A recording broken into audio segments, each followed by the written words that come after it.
दोस्तों, मैं आज आपसे 3 सवाल पूछता हूँ। मुझे उम्मीद है कि आप में से काफ़ी लोगों को इसके बारे में जानकारी होगी। नहीं जानकारी होगी तो मैं बताऊंगा, तीनों सवालों के जवाब दूंगा। पहला सवाल, जब 1962 में पंडित जवाहरलाल नेहरू की बहन थी विजय लक्ष्मी पंडित, तो उन्होंने चीन की यात्रा की और वो उस टाइम चीन के जो प्रधानमंत्री हुआ करते चाउ एन लाई हुआ करते, वो उनसे हद से ज़्यादा प्रभावित थी। हद दर्जे से भी ज़्यादा, मतलब जिसको कह सकते हैं कि उनसे ज़्यादा प्रभावित थी।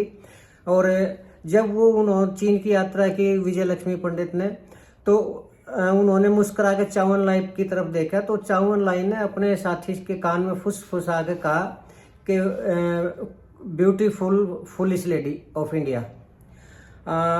उसने ऐसा क्यों कहा, और उसके कुछ ही महीनों बाद चाउ एन लाई ने यानी चाइना ने भारत के ऊपर अटैक कर दिया था, जिसमें भारत की हार हुई थी बुरी तरह से।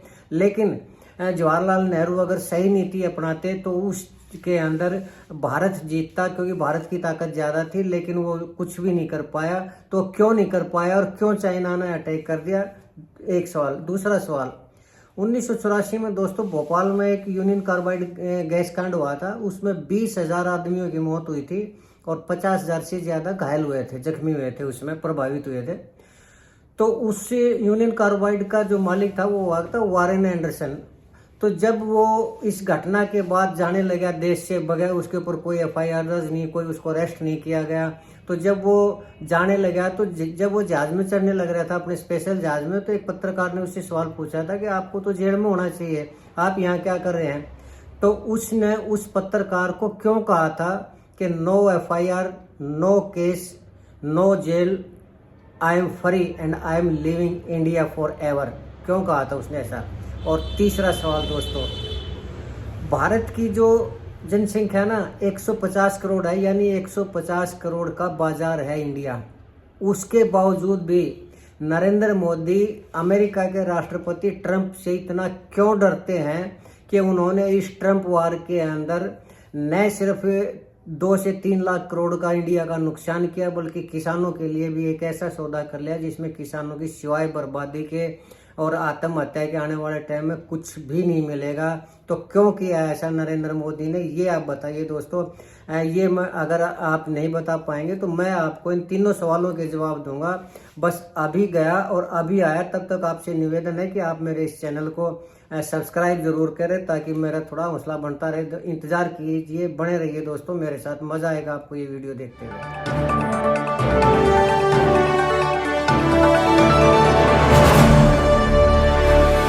दोस्तों नमस्कार। दोस्तों मैं सतबीर सिंह अपने YouTube के भारत लिंक ग्लोबल चैनल पर आपका स्वागत करता हूं। दोस्तों मैंने आपसे 3 सवाल पूछे थे, जिसमें पहला सवाल ये था कि क्यों चाइना ने भारत के ऊपर अटैक किया और क्यों उसने पंडित जवाहरलाल नेहरू की सिस्टर जो विजय लक्ष्मी पंडित थी उसको देख के ये कहा कि ब्यूटीफुल इंडियन फुलिश लेडी। तो इसका जवाब ये है दोस्तों कि कोई भी इस सतर का नेता, थोड़ा हम विजय लक्ष्मी पंडित के बारे में बता दूं, वो एक जवाहरलाल नेहरू की बहन तो थी, वो एक नेता भी थी और वो संयुक्त राष्ट्र महासभा की पहली महिला अध्यक्ष बनी थी। उससे पहले कोई भी महिला संयुक्त राष्ट्र महासभा की अध्यक्ष नहीं बनी थी। और उसने रूस और अमेरिका और कई देशों में राजदूत के रूप में भी कार्य किया और देश की भी काफ़ी बड़ी नेता थी वो। खैर चलिए, जब वो चाइना का उसने दौरा किया दोस्तों, तो वो मैंने बताया था आपको कि वो चाउ एन लाई थे जो उस टाइम चाइना के प्रधानमंत्री थे, उनसे कुछ ज़्यादा ही प्रभावित थी। तो जब उन्होंने निजी रूप से उनकी तरफ देखा, तो चाइना के वो बहुत घाघ नेता हुआ करते, बहुत ही तेज तर्रार नेता हुआ करते। तो वो समझ गए थे कि कोई भी व्यक्ति, चाहे वो पुरुष हो या महिला, अगर वो इस नज़रों से किसी दूसरे व्यक्ति को देखता है तो या तो उसकी कोई मजबूरी है, या फिर वो निजी जो हित है उसके, वो व्यक्तिगत रूप से कमजोर है। और इसी बात को समझते हुए जब उन्होंने ये देखा कि जवाहरलाल नेहरू की बहन और ये इतनी कमजोरी है, तो ऑब्वियसली नेहरू को भी उन्होंने यही समझा होगा और उन्होंने भारत के ऊपर अटैक कर दिया, ये सोच के कि ये कुछ नहीं कर पाएंगे और ये कमजोर आदमी है। और उसमें मैंने कहा था कि अगर सही नीति होती तो भारत जीतता। तो वो क्यों कहा था मैंने, क्योंकि उस टाइम चाइना के पास से एयरफोर्स नहीं हुआ करती और भारत के पास एयरफोर्स थी। और अगर एयरफोर्स का इस्तेमाल पंडित जवाहरलाल नेहरू कर लेते और वहाँ पर जो हमारे फौजी थे उनको उनके पास जो रसद सामग्री जूते वगैरह हथियार जो है वो अगर नए भेज देते, अच्छी क्वालिटी के भेज देते और सैनिक ज़्यादा भेज देते तो मामला दूसरा होता और हमें ये शर्मिंदगी आज तक ना उठानी पड़ती और हमें अपमानजनक हार नहीं झेलनी पड़ती। खैर, दूसरा सवाल मैंने पूछा था दोस्तों कि यूनियन कार्बाइड के बारे में। तो जब यूनियन कार्बाइड का जो मालिक था वो बिल्कुल फ्री होकर नहीं यहाँ से चला गया, तो उस टाइम अमेरिका के राष्ट्रपति आए थे 1984 में रोनाल्ड रीगन और देश के प्रधानमंत्री थे राजीव गांधी। तो राजीव गांधी के पास उनका फोन आया कि ये जो यूनियन कार्बाइड के मालिक है वारेन एंडरसन, इनको कुछ भी नहीं होना चाहिए, इनको हमारे यहाँ सुरक्षित भेज दो। तो राजीव गांधी ने उनको स्पेशल ऑर्डर दे के ना बिल्कुल सुरक्षित उनको देश से बाहर जाने दिया। उसकी वजह थी कि राजीव गांधी भी अमेरिका से इतने ज़्यादा प्रभावित हुआ करते, रोनाल्ड रीगन से, अमेरिका देश से, कि वो अमेरिका को तो राजा भोज माना करते और अपने आप को गंगू तेली के समान समझा करते। ये सोचा करते कि इस दुनिया में अमेरिका ही है जो कुछ भी है, और अगर हमारी उनके साथ निकटता होगी तो हमें भी काफ़ी कुछ बेनिफिट उसका होगा। तो कहने का मतलब ये है कि अमेरिका से ज़्यादा प्रभावित है। अब बात आती है दोस्तों नरेंद्र मोदी की। अब देखिए ये जो ट्रंप ने ये टैरिफ का जो खेल खेला है ना, वो आज उसने जो लिबर्टी डे मनाया और आज उसने ये कहा है कि हम दुनिया के ऊपर ये लगाएंगे, उससे बचने के लिए नरेंद्र मोदी ने क्या कुछ नहीं किया। नरेंद्र मोदी ने जितने भी टैक्स कम हो सकते थे, चाहे वो इलेक्ट्रॉनिक व्हीकल हो, हार्ले डेविडसन हो, या फिर बियर हो, या और कोई दूसरी चीज़ हो, उनके ऊपर पहले से ही टैक्स इतने कम कर दिए, 50% टैक्स कम कर दिए थे, जिससे जो हमारा 6 लाख करोड़ रुपए का बजट सरप्लस, ट्रेड सरप्लस हुआ करता, वो 4 लाख करोड़ का रह गया और 2 लाख करोड़ का हमें घाटा हो गया उन टैक्सों की वजह से, कम करने की वजह से, जो कस्टम ड्यूटी थी। इतना ही नहीं, उसके बाद भी अभी 2-3 दिन पहले जो अमेरिका की टीम आई थी उसके अंदर जो बातचीत का मसौदा हुआ, इस नरेंद्र मोदी ने और हमारी इंडिया की जो टीम थी, वाणिज्यिक टीम थी, उन्होंने जो कम करने की, टैक्स कम करने की सोची, वो फसलों के ऊपर टैक्स कम करने की सोची। जो अमेरिका चाहता है इंडिया के अंदर अपनी फसलों को भेजना, उसमें बीटी कॉटन है, गेहूँ है, वाशिंगटन सेब है, बेबी कॉर्न है, और ये पोल्ट्री फार्म का जो मीट होता है, चिकन लेग जिसको बोलते हैं, वो है। और इस तरह की काफ़ी ऐसे हैं जो कृषि से संबंधित, जिसने अपने अमेरिका ने टैक्सों को कम करवाया और उसको इजाज़त भी मिली। बीटी कॉटन के बारे में दोस्तों मैं थोड़ा बताना चाहूँगा कि ये बीटी कॉटन का मामला एक बार 2014-15 में भी हुआ था, और इसके अंदर एक बीज के अंदर एक ऐसी बीमारी हुआ करती है जो जानवरों को ही नहीं, इंसानों के ऊपर भी बहुत गलत प्रभाव, उनकी किडनी, लीवर वगैरह, पैनक्रियाज और जितने भी पार्ट हुआ करते सब के ऊपर बुरा असर डाला करती, और इतनी ज़्यादा वो फसल भी नहीं दिया करती। तो काफ़ी उसमें विरोध हुआ था उसका, और किसानों ने उसको बंद कर दिया था लेने के लिए।